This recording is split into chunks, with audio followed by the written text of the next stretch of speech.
सहनाववतु सहनौ भुनक्तु सह वीर्यं करवावहै तेजस्विनावधीतमस्तु मा विद्विषावहै।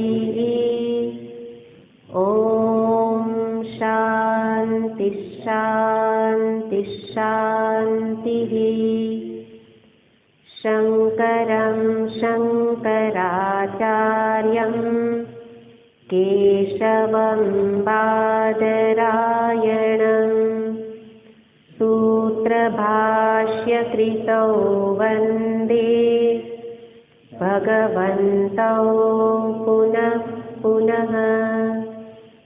ईश्वरो गुरुरात्मेति मूर्तिभेदविभागिने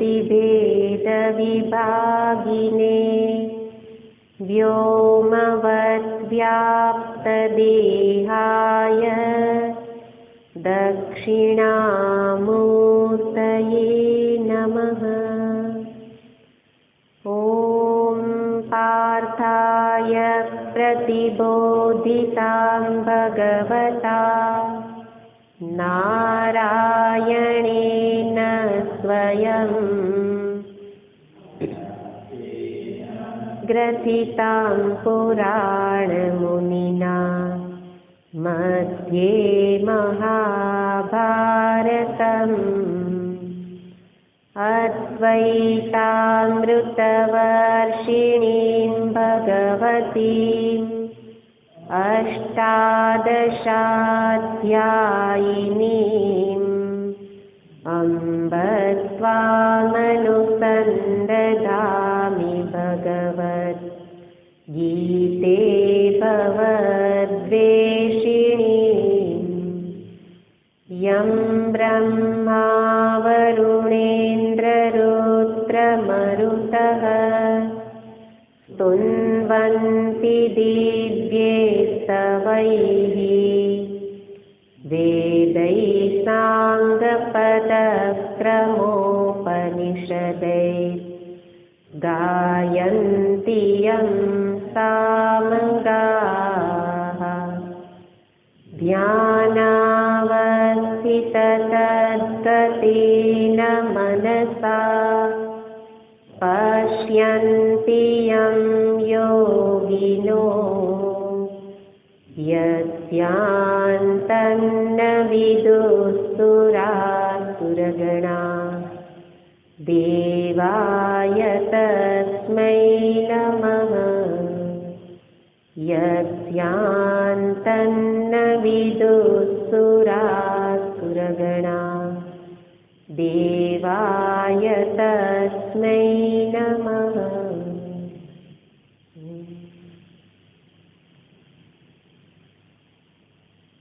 12मो अध्याय पहलो अने बीजो श्लोक।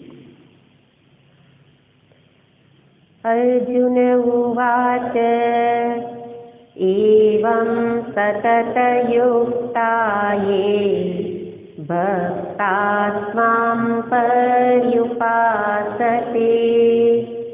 ये चाप्यक्षरमव्यक्तम् तेषां के योगवित्तमाः।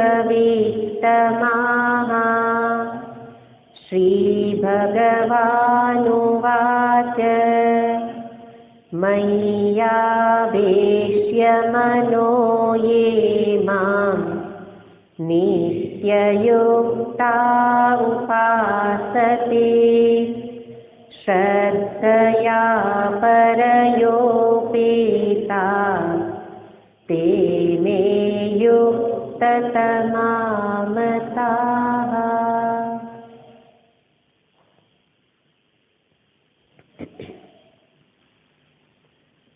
द्वादशोऽध्यायः। गीताजीनो 12मो अध्याय। भक्तिशास्त्रमा द्वादश संख्याનું ખૂબ મહત્વ છે। એટલા માટે એવું જોવામાં આવે કે દ્વાદશ ગીતાજીનો 12મો અધ્યાય એ પણ ભક્તિયોગ. શ્રીમદ ભાગવત એના પણ 12 સ્કંદ અને મહામંત્ર ભગવાનનો ઓમ નમો ભગવતે વાસુદેવાય એમાં પણ 12 અક્ષર. એનો અર્થ 12 સંખ્યાનું વિશેષ મહત્વ છે. અને એમ પણ જુઓ, વૈષ્ણવો દ્વાદશી એકાદશીને બદલે દ્વાદશી કરે, દ્વાદશીને એકાદશી માને, તો ત્યાં પણ દ્વાદશ સંખ્યાનું મહત્વ છે. અને એ મહત્વને જોતા અહીંયા ભગવાને પણ 12મો અધ્યાય ભક્તિયોગ રૂપે કહેલો છે. અને એ ભક્તિયોગ અંતર્ગત ભગવાન મુખ્ય રૂપે ભક્તિના સ્વરૂપને જ બતાવવા માગે છે. અને એ ભક્તિને જ દર્શાવવા અર્જુનના મુખમાં પ્રશ્ન પણ મૂકેલો છે. પણ અહીંયા પ્રશ્ન એવો નથી કે ભક્તિ શ્રેષ્ઠ કે જ્ઞાન. સગુણ નિર્ગુણનો અર્થ ભક્તિ શ્રેષ્ઠ કે જ્ઞાન એવો લેવાનો નથી. એટલા માટે વારંવાર પ્રશ્નને સ્પષ્ટ કરવો પડે. નહીં તો કહે છે અમે ભક્તિ માર્ગના, અને એટલા માટે અહીંયા ભગવાન પણ શું કહે છે, ભક્તિ જ શ્રેષ્ઠ છે. પણ અહીંયા કોઈની શ્રેષ્ઠતા તો બતાવવી નથી. ગયા વખતે કહ્યું હતું કે નિરૂપણ અધિકારી ભેદથી કરવામાં આવેલું છે. મોટા ભાગના જીવો ભક્તિના અધિકારી છે, દેહાભિમાની છે. માટે એટલા માટે ભગવાન ભક્તિનો વિસ્તાર કરવાના છે. અને એના માટે અહીંયા ઉત્તરમાં પણ સગુણ સાકાર એવા ભગવાનની ભક્તિનું જ મહાત્મ્ય બતાવે. એટલે અર્જુનનો પ્રશ્ન છે કે યોગવિત્તમાહ, કોણ યોગવિત્તમ છે? તો ભગવાન ઉત્તર આપતા કહે છે તે યુક્તતમાહ. તે બધા કોણ છે? યુક્તતમ. યોગવિત્તમ ભગવાન કહે છે યુક્તતમ. એટલે આ શબ્દ પ્રયોગ એ બહુ વિશિષ્ટ શબ્દ પ્રયોગ છે. ગીતાજીનું જેણે પણ ગહન અભ્યાસ કરેલો હોય તો એ આવા શબ્દોને અનેક શ્લોકોમાંથી લાવી અને અર્થઘટન કરે. અહીંયા ભગવાન કહે છે યુક્તતમ. યુક્ત ન કહ્યું, શ્રેષ્ઠતર, શ્રેષ્ઠતર, શ્રેષ્ઠતમ. શ્રેષ્ઠ પણ નથી કહ્યું, શ્રેષ્ઠતર પણ નહીં, પણ ઉત્કૃષ્ટ, શ્રેષ્ઠતાની ઉત્કૃષ્ટતા બતાવી. સૌથી શ્રેષ્ઠ, કે જેનાથી વિશેષ કંઈ શ્રેષ્ઠ રહેલું ન હોય. એટલા માટે અહીંયા ભગવાન ભક્તિને જ શ્રેષ્ઠ કહી દે છે, ઉપાસના, સગુણ ઉપાસનાને. તો આપણને એમ થાય કે તો અહીંયા જ્ઞાનનું તો કોઈ મહત્વ જ નથી. એટલે જ પહેલાં કહ્યું કે ભક્તિ અને જ્ઞાનની કોઈ સરખામણી જ ન હોય. એટલે અહીંયા યુક્તતમાં સગુણ ઉપાસનાને કહ્યું. અને ગીતાજીના બીજા શ્લોકોમાં, બીજા અધ્યાયોમાં ભગવાન આ જ બંને શ્લોકની વ્યાખ્યા પણ કરે છે. એટલા માટે પહેલાંય કહ્યું હતું કે ગીતાજીનો કોઈ શ્લોક, કોઈ અધ્યાય એ સ્વતંત્ર નથી. તમારે યુક્તતમનો અર્થ જોવો હોય તો ગીતાજીના બીજા અધ્યાયોનું નિરૂપણ જોવું પડે. તો ત્યાં કહે છે જ્ઞાન વિજ્ઞાન તૃપ્તાત્મા કૂટસ્થો વિદિતેન્દ્રિય યુક્ત ઇત્યુચ્યતે યોગી સમલોષ્ટાશ્મ કાંચન. જ્ઞાન વિજ્ઞાન તૃપ્તાત્મા કૂટસ્થ વિદિતેન્દ્રિય યુક્ત. ત્યાં શું કહ્યું? યુક્ત. યુક્તતમનો અર્થ અહીંયા બતાવ્યો. અને ત્યાં કહે છે યુક્ત એટલે કોણ? તો કહે છે કે જે જ્ઞાન વિજ્ઞાનથી યુક્ત છે. નિર્ગુણ પરમાત્માના નિર્ગુણ નિરાકાર સ્વરૂપને જે જાણે છે. સમલોષ્ટાશ્મ કાંચન, સર્વત્ર જેનો સમભાવ છે, સમબુદ્ધિ છે, તો જ્ઞાનથી જ પ્રાપ્ત થાય. તો તો એ પ્રકારે જે વિજ્ઞાન સહિતનું જ્ઞાન, અપરોક્ષ જ્ઞાન જેના જીવનમાં છે એને તો ભગવાને ત્યાં યુક્ત કહ્યું. અને અહીંયા સગુણ ઉપાસકને શું કહે છે? યુક્તતમ. બીજી જગ્યામાં કહે કે યુક્તતમ કોણ? યોગિનામપી સર્વેષામ મદ્ગતે નાંતરાત્મનઃ શ્રદ્ધાવાન ભજતે યો મામ. ત્યાં વ્યાખ્યા કરી સ મે યુક્ત તમો મતઃ. ત્યાં શું કહ્યું? એ યુક્તતમ છે. ગીતાજીના શ્લોકોની આ શોભા છે કે ભગવાન એક સ્થાનમાં શબ્દ બતાવી દે, અર્થઘટન સમગ્ર વ્યાખ્યા જ આખા શ્લોક રૂપે હોય. એટલે આમાં કાંઈ પોતાનું ઉમેરવાની જરૂર જ નથી. એટલે સઘન અભ્યાસ, વારંવાર ચિંતન ગીતાજીનું થવું જોઈએ. તો યુક્તનો અર્થ કોને કહ્યો? જે જ્ઞાની પુરુષ છે એ યુક્ત છે, શ્રેષ્ઠ છે. અને યુક્તતમ કોને કહ્યું? તો કે છે યોગિનામ અપી સર્વેષામ મદ્ગતેન અંતરાત્મના, જેનું મન મારામાં છે. જે અહીંયા કહ્યું મયી આવેશ્ય મનઃ, તો જેનું મન મારામાં છે. અહીંયા કહ્યું શ્રદ્ધયા પરયા ઉપેતાઃ, ત્યાં પણ શું કહે છે? શ્રદ્ધાવાન ભજતે યો મામ. તો આ બે જ વસ્તુ ત્યાં પણ બતાવી. અને અહીંયા યુક્તતમ કહ્યું, ત્યાં પણ શું કહ્યું? એ કોણ છે?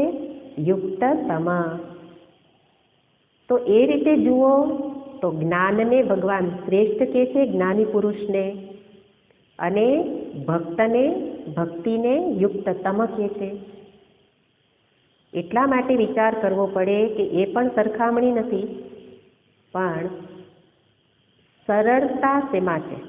અહીંયા સરળતાની દ્રષ્ટિએ સગુણ ઉપાસના બતાવે છે, પણ મહાત્માઓ એના ઉપર ઘણું ચિંતન કરે અને બતાવે કે આવું કેમ?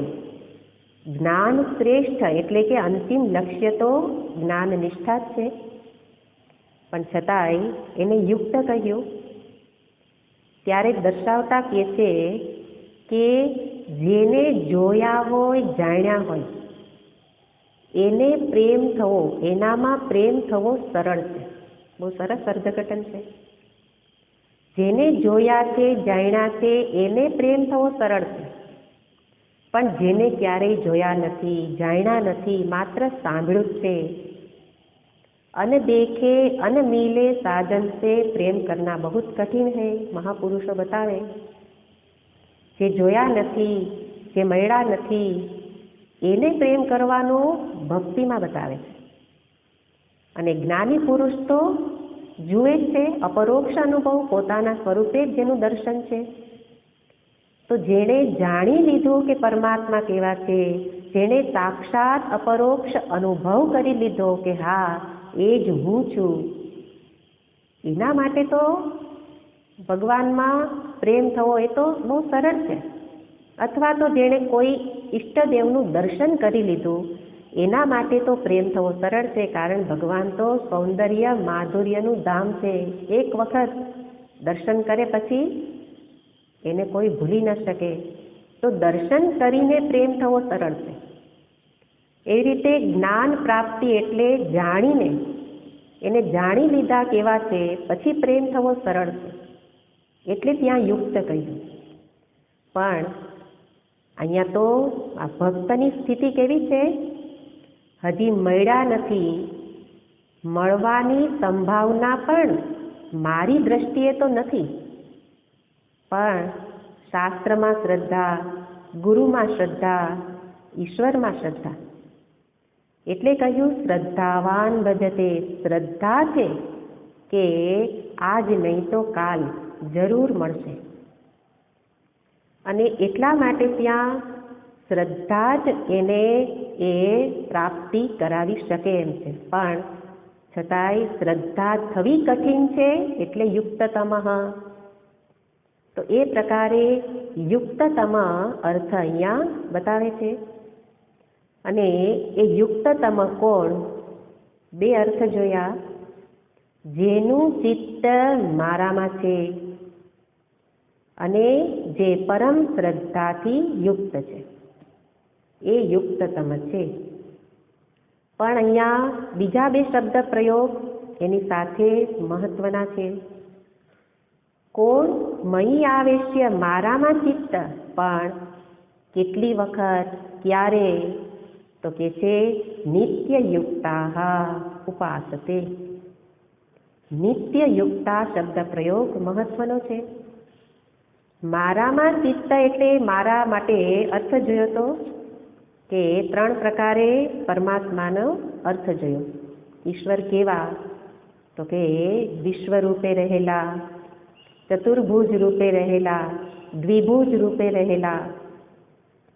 એમાં એટલે ભગવાન અહીંયા એમ કે છે મારામાં.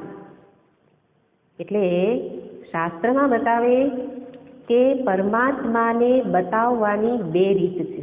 અહીંયા જે મયી શબ્દ પ્રયોગ છે, પરમાત્માને બતાવવા છે તો શાસ્ત્રમાં બે રીતે બતાવવામાં આવે છે.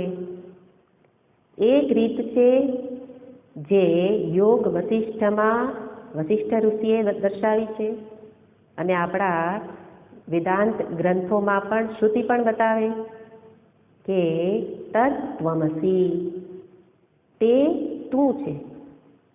ત્યાં શું કહ્યું? તે, એટલે તે ઈશ્વર તું છે, તે બ્રહ્મ તું છે. યોગ વશિષ્ઠમાં પણ કે હે રામ, તું જ બ્રહ્મ છે. ભગવાન રામને ઉપદેશ કરે છે અને ઉપદેશમાં બતાવે છે હે રામ, તું બ્રહ્મ છે.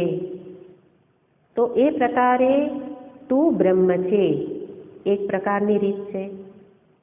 અને અહીંયા ભગવાને જે રીત બતાવી છે એ બીજા પ્રકારે મયી, એટલે બીજી રીત છે હું જ બ્રહ્મ છું. શાસ્ત્રમાં બતાવે છે અહમ બ્રહ્માસ્મિ, મહાવાક્ય છે.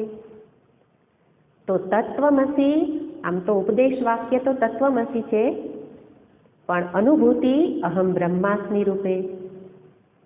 અહીંયા ભગવાન એ જ રીતે ઉપદેશ કરે છે કે મારામાં એટલે હું કે જે બ્રહ્મ છું, પણ અહીંયા સગુણ ઉપાસના છે એટલે આપણે ઈશ્વર અર્થ લીધો.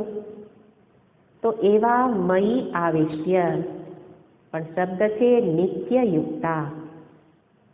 નિત્યયુક્તાનો અર્થ છે ક્યારેક ક્યારેક આવું ચિંતન નહીં. ઉપાસતે એટલે ચિંતન કરવું, સ્મરણ કરવું, પણ ક્યારેક ક્યારેક નહીં. નિત્ય, નિત્ય એટલે સર્વ દેશ કાળ વસ્તુ ક્રિયામાં હંમેશા જે કોઈ વસ્તુ સામે આવે, વ્યક્તિ સામે આવે, એમાં એનું જ દર્શન. કોનું દર્શન? વિરાટ રૂપે રહેલા પરમાત્માનું. પ્રથમ અર્થ હતો. તો વિરાટ રૂપે રહેલા પરમાત્મામાં નિત્યયુક્ત એટલે જે વ્યક્તિ સામે છે, વ્યક્તિ જ નહીં, જીવ માત્ર નહીં, પણ અહીંયા તો કે છે સમગ્ર બ્રહ્માંડ વસ્તુ પણ આવી જશે. તો જીવ, વસ્તુ, વ્યક્તિ કે કોઈ પરિસ્થિતિ જે સામે આવે ત્યારે તરત સ્મરણ થાય કે આ રૂપે પરમાત્મા જ છે. હમણાં પરિસ્થિતિ સામે આવી હતી, આપણે તો વ્યક્તિમાં જોવાનું વિચારતા હોય કે બધી વ્યક્તિમાં, જીવ માત્રમાં ભગવાન છે, પણ અહીંયા તો બ્રહ્માંડ રૂપે કીધું છે, કણે કણમાં વ્યાપ્ત છે. એટલે પરિસ્થિતિ આવી કોરોના, તો એનાથી ભયભીત થઈ જાય. શું કામ? આ દર્શન નથી. પણ દર્શન હોય એ શું સમજે? આ રૂપે પણ, રુદ્ર રૂપે પણ પરમાત્મા જ અવતાર ધારણ કરેલા છે, એ રૂપે એ જ આવેલા છે. તો દર્શન કરવું હોય તો ક્યારેક દર્શન થશે નહીં, અત્યારે જ થાય છે, આ ક્ષણે જ થાય. અને આ જ વાસ્તવિકતા છે. એટલે કે ઘટ ઘટ મેં મેરો સાઈ રમત હે, કટુક વચન મત બોલ તો હે પિયા મિલેંગે. અત્યારે જ મળી જશે. ક્યારે? દર્શન કર. ઘટ ઘટ મેં મેરો સાઈ રમત હે, મારા ઘટમાં બિરાજતા શ્રીનાથજી. તો આપણે કહીએ ઘટ એટલે મંદિર, એમ નહીં. ઘટ ઘટ સર્વત્ર એ જ છે. અને એવું જુએ તો કેવું ન પડે કે કટુક વચન મત બોલ, બોલી જ ન શકાય. કારણ સામે ભગવાન મંદિરમાં બેઠા હો તો આપણે કેવા હોઈએ, એવા જ સદા સર્વદા હંમેશા નિત્ય યુક્ત જોડાયેલા. તો એટલે અહીંયા આપણી ભક્તિ અને ભગવાન બતાવે છે ભક્તિમાં ભેદ છે. પ્રાપ્તિ કેમ થતી નથી એનો ઉત્તર છે ઈશ્વરની પ્રાપ્તિ. ન થવાનું કારણ નિત્યતા નથી, અને નિત્યતા લાવવાનો પ્રયત્ન પણ કરતા નથી. તો એટલા માટે નિત્યયુક્ત શબ્દ એ સમગ્ર ભગવદ્ ગીતાનો મુખ્ય શબ્દ છે. બીજી રીતે બતાવે અનન્ય ચેતા, નિત્યયુક્ત. સમગ્ર ગીતાનો અભ્યાસ કરો તો આવા શબ્દો તમને જોવા મળે. તો નિત્ય હંમેશા ભગવાન સાથે જોડાયેલા રહેવું, ક્યારેક ક્યારેક નહીં. એટલે જેવી રીતે પેલું નાટક ભજવે, એટલે સ્ટેજ ઉપર નાટક ભજવતા હોય અથવા તો પિક્ચરમાં અભિનય કરતા હોય, તો અભિનેતા અભિનય કરે છે. ધારો કે નારાયણનું જ રૂપ ધારણ કર્યું, અને કેટલી વાર માટે કે જ્યારે એ સ્ટેજ ઉપર છે એટલી વાર. જેવો એનો રોલ પૂરો અને તરત જ યાદ આવી જાય, હું તો આવા આવા પ્રકારનો છું. અને એટલે જે બધાને આશીર્વાદ આપતો હતો એ હવે આશીર્વાદ લેવા માટે દોડે. કેમ? ભૂલી ગયો કે હું નારાયણ જ છું. કેટલી વાર નારાયણ? જ્યાં સુધી રોલ ભજવો ત્યાં સુધી. એવો નિત્ય નહીં. નિત્ય એટલે હંમેશા રોલ ભજવું, ત્યારે પણ રોલ ભજવતો નથી ત્યારે પણ નારાયણ જ છું. એટલે રોલ ભજવનારો નારાયણ જ છે. એ રોલ ભજવે કે ન ભજવે. એવી રીતે નિત્યનો અર્થ છે સ્વભાવ બની જવો જોઈએ. મારો આવા પ્રકારના દર્શનનો સ્વભાવ બની જવો જોઈએ. એટલે સ્વભાવ બનાવવા માટે અભ્યાસ. કે આજે કદાચ વિસ્મરણ થયું, કોઈ વ્યક્તિ વસ્તુ સ્વતંત્ર રૂપે દેખાયા, ફરી યાદ કરું. અને એ રીતે અભ્યાસથી નિત્ય યુક્તતા આવી શકે. કોનું દર્શન કરવાનું? વિરાટ રૂપે રહેલા પરમાત્માનું. એમાં નિત્ય યુક્તતા આવી રીતે. બીજો અર્થ બતાવ્યો હતો ચતુર્ભુજ રૂપે. ચતુર્ભુજ રૂપે પરમાત્મા, તો એમાં નિત્ય યુક્તતા કઈ રીતે? સર્વ રૂપે છે એના માટે અર્થ જોયો કે એવો સ્વભાવ બની જાય, એનું જ દર્શન. એવી રીતે ચતુર્ભુજ નારાયણ રૂપે જ પરમાત્મા છે. તો મનને આવિષ્ટ, એમાં જ મનને જોડવાનું, પ્રવેશવાનું. અને ત્યારે હંમેશા એવો ભાવ બની રહે. પેલામાં શું બની ગયું? સ્વભાવ બની ગયો. અત્યારે એવો ભાવ, માત્ર થોડો સમય નહીં, નિત્ય એવો ભાવ બને કે એ નારાયણ મારા સ્વામી છે, હું એનો સેવક છું. ક્યારેક નહીં, ચતુર્ભુજ નારાયણનું સ્મરણ થાય ત્યારે જ નહીં, પણ હંમેશા કે એ મારા સ્વામી છે, હું એનો સેવક છું. અને સેવકમાં કયા ગુણ હોવા જોઈએ? એ ગુણ આ ભક્તમાં આવવા જોઈએ. સેવક કેવો હોય? શિષ્ટ હોય, નમ્ર હોય, વિનમ્ર હોય. અને એવા જ ગુણ સદાય સેવક. નિત્ય એટલે હંમેશા સેવક છું. ઘરમાં હોઉં ત્યારે જુદો, બહાર નીકળું ત્યારે જુદો, મંદિરે જુદો, એમ નહીં. હું હંમેશા સેવક છું. એ મારા સ્વામી હંમેશા છે. તો નારાયણ સ્વામી, હું એનો સેવક. તો આ ગુણો સર્વ પરિસ્થિતિમાં જળવાઈ રહે. અને એ રીતે એની મહાનતાનું દર્શન સર્વત્ર કરું, એ નિત્યયુક્તતા. એટલે સદેવ યદેવ કુરુતે તદેવ મંગલાય. એ દેવતા, એ નારાયણ જે કરશે એ મંગળકારી જ હશે. આવા પ્રકારની શ્રદ્ધા, એ નિત્યયુક્તતામાં શ્રદ્ધા પણ આવી જરૂરી છે. તો ચતુર્ભુજ રૂપે રહેલા પરમાત્મામાં એ પ્રકારે જોડાઈ રહેવું હંમેશ માટે. અને દ્વિભુજ અર્થ કર્યો તો દ્વિભુજ એવા ભગવાન કૃષ્ણ, ભગવાન રામ અથવા કોઈ મારા ઈષ્ટદેવ ભગવાન શિવ, દેવી દેવતા જે કોઈ હોય એમાં નિત્યયુક્ત. કેવી રીતે? તો કે એ ભગવત પ્રેમ, એમાં મુખ્ય વસ્તુ છે પ્રેમ. એટલે કે હંમેશા એનામાં એવો પ્રેમ જળવાઈ રહે. ગોપીની જેમ, ગોપીનો પ્રેમ જેવો હતો ભગવાન કૃષ્ણ માટે હતો, દ્વિભુજ એવા ભગવાન કૃષ્ણ. તો એના માટે જેવો પ્રેમ હતો એવો પ્રેમ સદાય જળવાઈ રહે. ગોપી નિત્યયુક્ત હતી. એટલા માટે ઘરના કામકાજ કરે તોય સ્મરણ એનું, અને એની સાથે હોય ત્યારે સ્મરણ, સાથે નથી ત્યારે પણ એનું સ્મરણ. તો એવો જ પ્રેમ, અને એટલે એની સ્થિતિ કેવી કે પ્રેમ એકને જ માટે. નિત્યયુક્ત એટલે એકને જ માટે પ્રેમ. એટલે પરિસ્થિતિ કેવી બને? પેલું મા અને બાળક એ બે જઈ રહેલા છે, અને કોઈ પરિચિત વ્યક્તિ મળી, અને પરિચિત વ્યક્તિ એ પેલી માતાની બાળકને જોઈને મજાક કરે કે આમ માતાને ખીજવે એ પ્રકારે. એટલે હાથ ઉગામીને કે હમણાં તારી મમ્મીને મારું.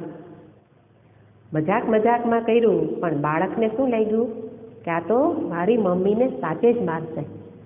હવે મા સાથે એટલું તાદાત્મ્ય છે બાળકનું કે મા હસે છે, પેલો મજાક કરે છે એટલે, અને બાળક રડવા માંડ્યું. આવું આપણે જોતા હોઈએ. તો માને કાંઈ થાય તો બાળક રડે. શા માટે બાળક રડે છે? નિત્યયુક્ત. બાળક હંમેશા મા સાથે એવું જોડાયેલું છે કે એની હસી ખુશી કે એની પીડા એ બધું જ બાળક એને એની અસર થતી હોય. તો એ પ્રેમનું લક્ષણ છે. જે નાનું બાળક છે એનામાં શુદ્ધ પ્રેમ છે. મોટા થાય પછીની વસ્તુ જુદી છે, પણ આવો જ પ્રેમ જ્યારે ભગવાન માટે થાય, અને એ ત્યારે જ થાય કે એની મહત્વ બુદ્ધિ હોય. બાળક માટે માનું મહત્વ છે, અને એવી રીતે નિત્યયુક્તતા માટે એકમાં જ પ્રેમ સદા સર્વકાળ. નિત્યયુક્તા ઉપાસતે. આવી રીતે ઉપાસનાનો અર્થ ફરી આપણે એવું કરીએ કે બેસીને કેટલાક જપ કરી લઉં એ ઉપાસના, કાં તો કંઈક ધ્યાન કરું એ ઉપાસના. પણ અહીંયા તો નિત્ય કહ્યું છે. નિત્યનો અર્થ, ઉપાસનાનો અર્થ એટલા માટે બદલી જશે. ઉપાસના એટલે સમીપે. ઉપરનો અર્થ શું છે? સમીપે. આસનમ કૃત્વા, ઉપર સમીપે સ્થિત્વા. ઉપાસના એટલે કે સતત નિત્યયુક્ત, સતત એની સમીપ જ રહેવું, એની સાથે જ રહેવું. સતત ભગવાનની સાથે રહેવું. હવે ભગવાનની સાથે રહેવા માટે તો કે સ્થૂળ શરીરથી તો કાંઈ સાથે રહી નથી શકતા. એટલે કહ્યું મયી આવેશ્ય મનઃ. એટલે અહીંયા ઉપદેશ કોને છે? મનને છે. તું તારા મનને ઉપાસતે, એની સમીપ રાખ. કેવી રીતે રાખ? નિત્ય. હંમેશા બધી જ પરિસ્થિતિમાં તું તારા મનને એની સમીપ રાખ અને યુક્ત એમાં જોડી રાખ. કેટલો સુંદર અર્થ છે કે એની જ સમીપ રહે. એટલે કે દરેક ક્રિયાઓ કર, પણ મનને મનને એની સમીપ રાખ, એની સાથે રાખ, એની સાથે રાખ. અને એના માટે જરૂરી ગુણ છે શ્રદ્ધા, પરયા શ્રદ્ધા. સાથે તો રહેવું છે પણ સ્મરણ રહેતું નથી. સ્મરણ નથી રહેતું તો કોઈક વસ્તુનો અભાવ છે. શેનો અભાવ? શ્રદ્ધાનો અભાવ. પરમ શ્રદ્ધા કે એ મારી સાથે જ છે, એ છે પરમ શ્રદ્ધા. પરમ શ્રદ્ધાનો વિચાર કેવો છે? એ ભગવાન મારી સાથે જ છે. અને એ શ્રદ્ધા હશે ત્યારે ઉપાસના. ઉપાસના એટલે એની સાથે રહેવું. તો શ્રદ્ધામાં વિચાર કર્યો કે મારી સાથે જ છે, અને ત્યારે એ જ ઉપાસના બનશે. શ્રદ્ધાને જ કારણે એની સાથે રહી શકાય, એની સમીપ રહી શકાય. અને એટલા માટે ઉપાસનાનો અર્થ આપણે કહેતા હોઈએ કે સમય મળતો નથી, કરવું છે તો ઘણોય. એનો જવાબ ભગવાને આપ્યો, નિત્ય જે કર એમાં એની સાથે રહે. સાથે નથી રહેવાતું તો શ્રદ્ધા ઉત્પન્ન કરો. પરમ શ્રદ્ધાનો અર્થ કર્યો તો નિશંક શ્રદ્ધા, કોઈ શંકા વિનાની શ્રદ્ધા. એટલે કે એ મારી સાથે સારી પરિસ્થિતિમાં તો છે, ખરાબ પરિસ્થિતિમાં રહેશે કે નહીં એ શું છે? શંકા. તો પરમ શ્રદ્ધા નથી. એટલે પરમ શ્રદ્ધા એટલે સર્વ પરિસ્થિતિમાં, સર્વ કાળે એ મારી સાથે જ છે, એ જ મારું કલ્યાણ કરનાર છે. એવા પ્રકારનો ભાવ પરમ શ્રદ્ધામાં આ ભાવ છે. એ જ મારું કલ્યાણ કરશે, બીજું કોઈ નહીં કરે. એ જ સુખ શાંતિ આપશે, બીજું કોઈ નહીં આપી શકે. અને એવા પ્રકારનો એવી દ્રઢતા એ આ ઉપાસનામાં મૂળમાં જરૂરી છે. અને એટલા માટે કહેવામાં આવે પરમ શ્રદ્ધાને ઉત્પન્ન કરવાની છે. કારણ કે પૂર્વે તો એવા કોઈ સંસ્કાર નથી, એટલે ઉત્પન્ન કરવી પડશે. ઉત્પન્ન કરવા માટે આ સતત વિચાર કરું. શું વિચાર કરું? તો કે 3 ગુણ એના યાદ રાખી લઉં તો પરમ શ્રદ્ધા ઉત્પન્ન થશે. 3 ગુણ છે જે આપણા જાણીતા જ છે: સર્વશક્તિમાન, સર્વજ્ઞ, સર્વશક્તિમાન અને પરમ કૃપાળુ પરમાત્મા. ભગવાન કેવા છે? સર્વજ્ઞ છે. સર્વજ્ઞ છે, બોલીએ છીએ ખરા, પણ શ્રદ્ધા નથી. શ્રદ્ધા હોય તો શું વિચાર કરે? એ સર્વજ્ઞ છે. સર્વજ્ઞ હોય, બધું જાણે છે, તો મારા ચિત્તની દશા પણ એ જાણે છે. તો પછી સર્વજ્ઞ છે, મારા અંતરમાં પણ જે ચાલે છે જાણે છે, તો પછી મને શું ચિંતા? કે જાણનારો બધું જાણે જ છે. જાણે છે એટલું જ નહીં, ઘણા બધા લોકો તો જાણે જ છે કે બિચારાને બહુ દુઃખ છે, ઘણી બધી સમસ્યા છે, હે ને? જાણનારા તો ઘણાય હોય, પણ એવું સામર્થ્ય ન હોય કે એના દુઃખને દૂર કરી શકે. હા, જઈને 2-4 સારા શબ્દ આશ્વાસનના આપીએ, બીજું આપણે શું કરી શકીએ? આપણે કહીએ છીએ આપણે શું કરી શકીએ? પણ જેનામાં શ્રદ્ધા છે એ ઈશ્વર કેવા છે? જાણે છે અને સર્વશક્તિમાન છે. બહુ મહત્વની ચર્ચા છે આ, ધારણ કરવા જેવી. સર્વશક્તિમાન છે. મારા ચિત્તની જે દશા છે, દુઃખદ સ્થિતિ હશે કે કોઈ પણ સમસ્યા, એને દૂર કરવા માટે શક્તિમાન છે.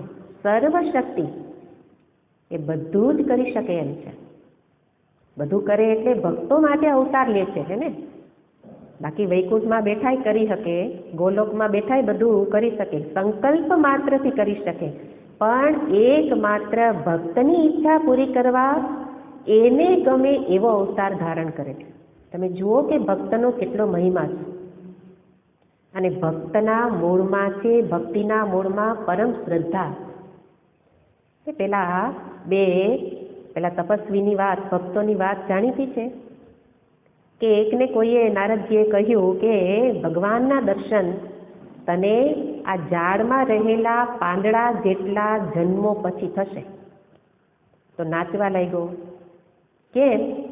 તો કે દર્શન તો થશે ને, ભલે ને એટલા પાંદડા જન્મ લઉં, એટલા જન્મ લઉં, પણ દર્શન તો થશે ને. એ પરમ શ્રદ્ધા છે.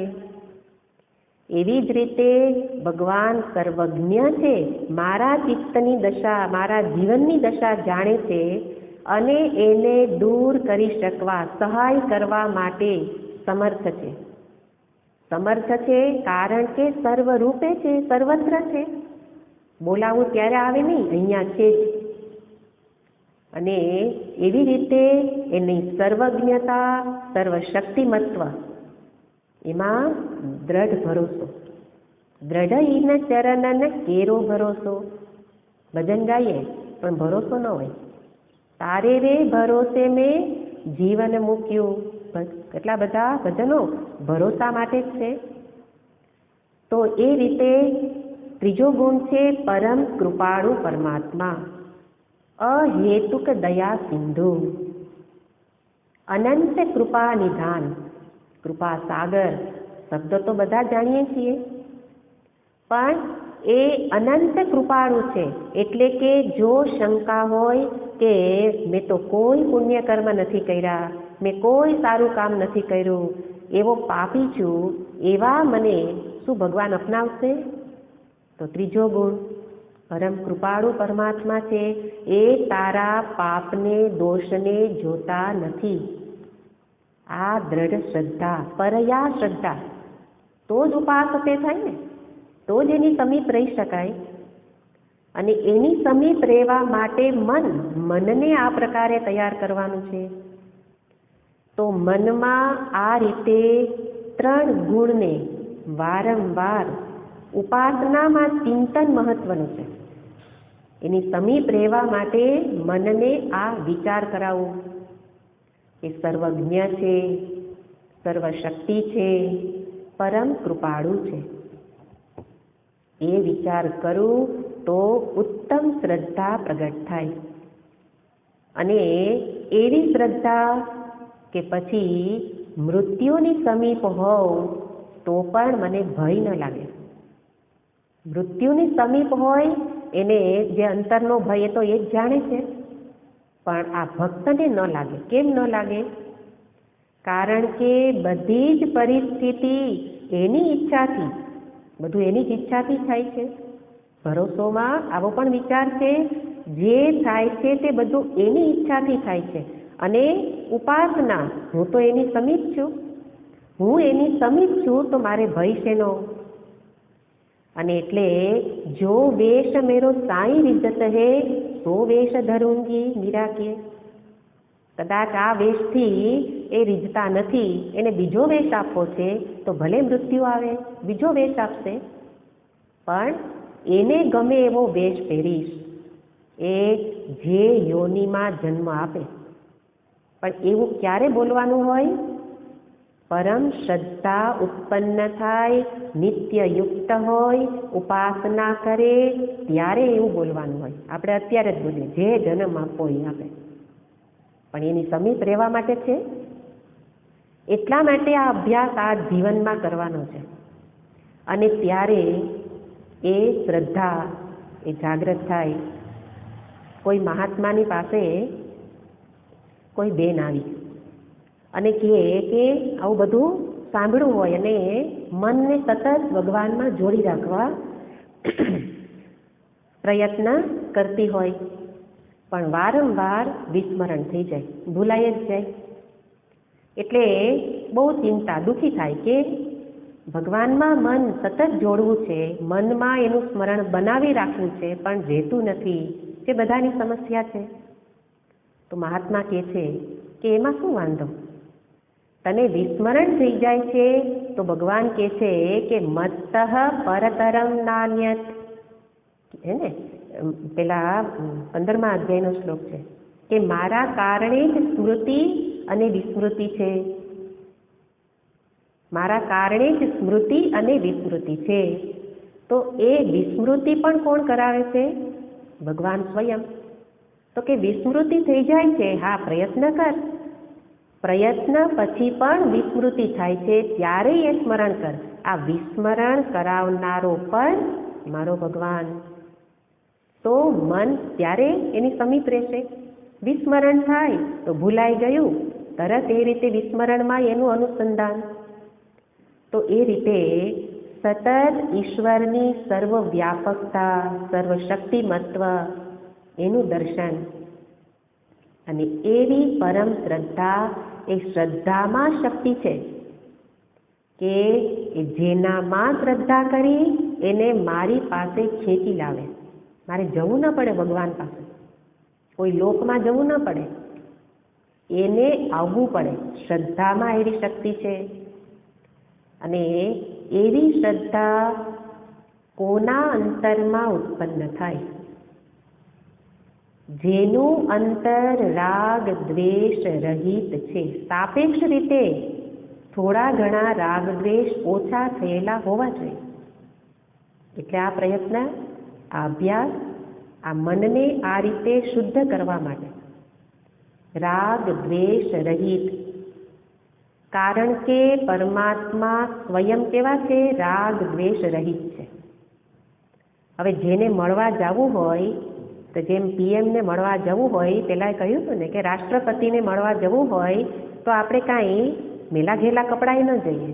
આપણી પાસે જે સારામાં સારું છે એવા સારા વસ્ત્ર પહેરી અને આપણે ત્યાં જતા હોઈએ. જેવી વ્યક્તિ પાસે જવું હોય એવા થોડાક તો બનવું પડે. તો રાગ દ્વેષ રહિત પરમાત્મા પાસે જવું હોય, એની સમીપ બેસવું હોય, ઉપસમીપે બેસવું હોય તો અંતરમાંથી રાગ દ્વેષ શિથિલ થવા જરૂરી છે.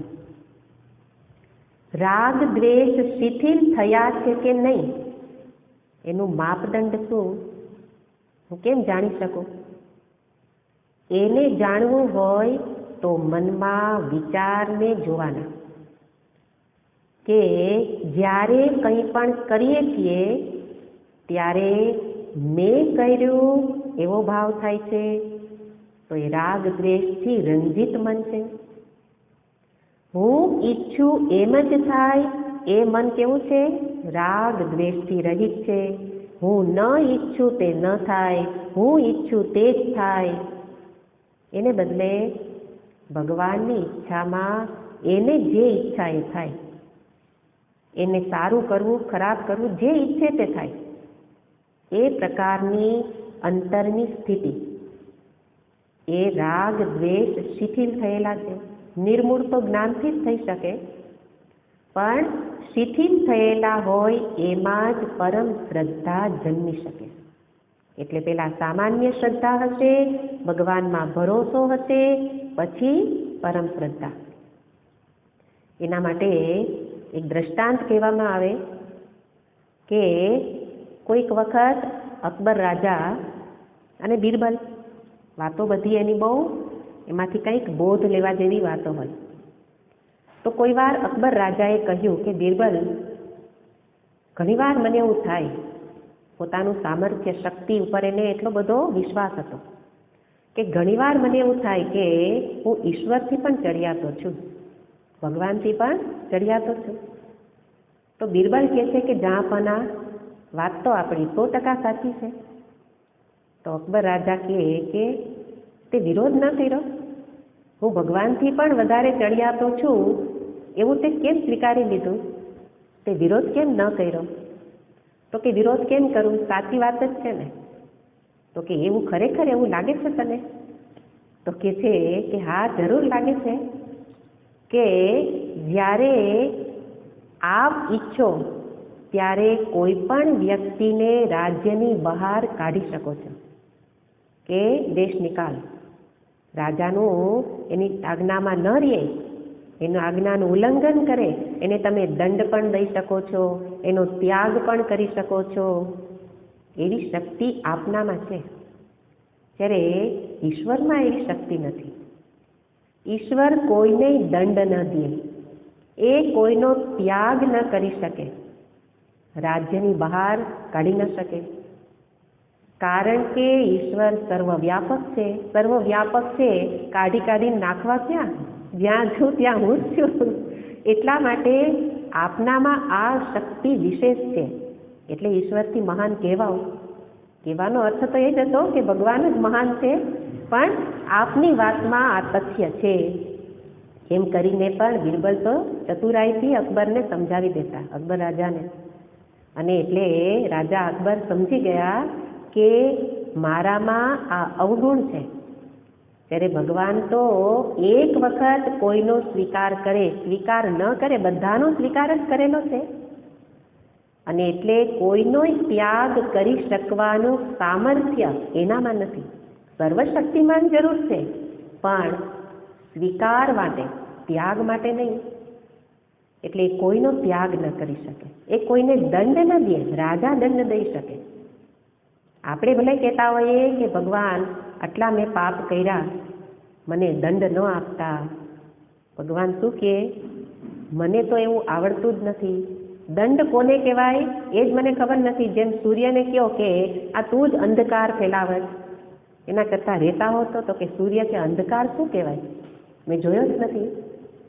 એમ ભગવાનને દંડ આપતા આવડતું જ નથી, છતાંય શાસ્ત્રમાં એવું વિધાન છે, એવા પ્રાયશ્ચિત્ત કર્મ પણ છે. અને કોની દ્રષ્ટિથી? જીવની દ્રષ્ટિથી. દોષ જરૂર થાય છે, પણ જીવની દ્રષ્ટિથી દોષ છે. ઈશ્વરની દ્રષ્ટિમાં તો બધા જ નિર્દોષ છે. એટલે તો ઈશ્વરત્વ જેનામાં છે એવા મહાપુરુષો, એ પણ એનો વ્યવહાર એવો હોય કે નારદજી હોય તો બીજા બધા વાલિયા લૂંટારાથી ગભરાતા હોય, પણ નારદજીએ તો ત્યાં જ બેઠા, એને બાંધીને બેસાડ્યા તોય બેઠા. કારણ એના માટે કોઈની અંદર દોષ નથી. વાલિયામાં પણ દોષ નહોતો દેખાતો. અને એ પ્રકારે ભગવાનમાં તો આવા જ, એટલે તો કહ્યું ને પરમ કૃપાળુ છે. તો એવા ભગવાન, એની સગુણ ઉપાસના એને અહીંયા દર્શાવી.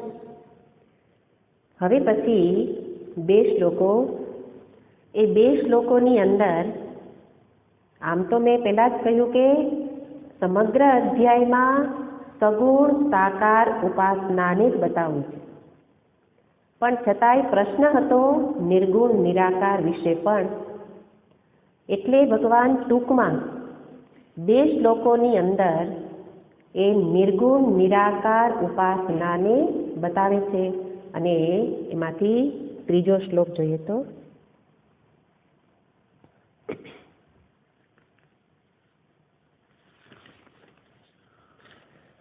ये त्वक्षरमनिर्देश्यम् अव्यक्तं पर्युपासते सर्वत्र गमचिन्त्यं च कूटस्थमचलं ध्रुवम्. ये तु अक्षरम अनिर्देश्यम अव्यक्तम पर्युपासते सर्वत्र गम अचिन्त्यम कूटस्थम अचलम ध्रुवम. આ શ્લોક અહીંયા પૂર્ણ થતો નથી. હજી 4થ શ્લોકમાં જે અંતિમ પંક્તિ છે ત્યારે આ શ્લોકને અહીંયા પૂરો કરશે. પણ આપણે પહેલાં 3જા શ્લોકના શબ્દોનો સામાન્ય અર્થ જોઈએ. પ્રશ્ન હતો કે નિર્ગુણ નિરાકાર, ત્યાં શબ્દ હતો અર્જુનનો અક્ષરમ અવ્યક્તમ, અને એ જ શબ્દનો પ્રયોગ ભગવાન ફરી અહીંયા કરે છે. અહીંયા બતાવવું છે કે એની ઉપાસના, જે અહીંયા કહ્યું ને કે યુક્તતમા મતાહ, કે યુક્તતમ કોણ? તમે યુક્તતમ તો કહી દીધું, સગુણ સાકાર એવા ઈશ્વરને એની ઉપાસનાને શું કહ્યું? યુક્તતમ. યુક્તતમ કહ્યું તો હવે કદાચ અર્જુનને થાય કે તો હવે આ નિર્ગુણ ઉપાસના માટે કયો શબ્દ પ્રયોગ કરશો? કારણ કે શ્રેષ્ઠતા તો બતાવી દીધી. તો ભગવાન કહે છે કે નિર્ગુણ નિરાકારના ઉપાસક એ ઉપાસના એને યુક્ત પણ ન કહેવાય, યુક્તતર પણ ન કહેવાય, યુક્તતમ પણ ન કહેવાય. આ શ્લોકોના આધારે ભગવાન એના માટે કોઈ યુક્તતમતર એવા શબ્દ વાપરતા નથી. કેમ નથી વાપરતા? કારણ કે શ્રેષ્ઠતા બે વસ્તુની વચ્ચે સરખામણીથી શ્રેષ્ઠતા બતાવવાની હોય. જ્યારે કોઈ વસ્તુને તમે શ્રેષ્ઠ બતાવો ત્યારે એમાં કોઈક બે વસ્તુ જરૂરી છે. તો અહીંયા સગુણ ઉપાસનામાં શ્રેષ્ઠતા બતાવી, કારણ કે એમાં ભેદ રહેલો છે. સગુણ સાકારની ભક્તિમાં ભેદ રહેલો છે. એ ભગવાન, હું ભક્ત. પણ જ્ઞાન, આત્મ સ્વરૂપના જ્ઞાનમાં કોઈ ભેદ રહેલો નથી. અભેદનું જ્ઞાન છે. અભેદના જ્ઞાનમાં કે જેમાં કોઈ ભેદ જ નથી, એ પોતાના સ્વની જ ઓળખ છે, પોતાની જ ઓળખ છે. જે અહીંયા શબ્દ પ્રયોગ કર્યા છે, કોની ઓળખ છે? પોતાની. તો પોતાની ને પોતાની અંદર સરખામણી ક્યાં કરવાની આવે? એક જ વસ્તુ હોય એમાં યુક્ત, યુક્તતર, યુક્તતમ એવા શબ્દ પ્રયોગ ન થાય. જ્યાં ભેદ દર્શન હોય ત્યાં એ શબ્દ પ્રયોગ કરી શકાય. અહીંયા ભગવાનને એવું જ કહેવું છે કે આ જે અક્ષર અનિર્દેશ્ય જે સ્વરૂપ છે એ તો તારું જ સ્વરૂપ છે, એ તું જ છે. અને એટલા માટે એમાં આવા કોઈ યુક્તતર તમ શબ્દ પ્રયોગ નથી. એ જ વસ્તુને ભગવાને બીજા સ્થાનમાં કહ્યું છે, જ્ઞાની તું આત્મૈવ મે મતમ. જ્ઞાની તો હું જ છું, મારો આત્મા જ છે. આત્મા એટલે હું જ છું. તો મારા, હું અને મારા એમાં તો કોઈ ભેદ હોય નહીં. તો એટલા માટે હું જ છું, તો હું ને હુંમાં શું ભેદ હોય? એટલા માટે પણ અહીંયા આ નિર્ગુણ નિરાકાર ઉપાસના માટે એવા કોઈ શ્રેષ્ઠતાના શબ્દ પ્રયોગ નથી કરેલ.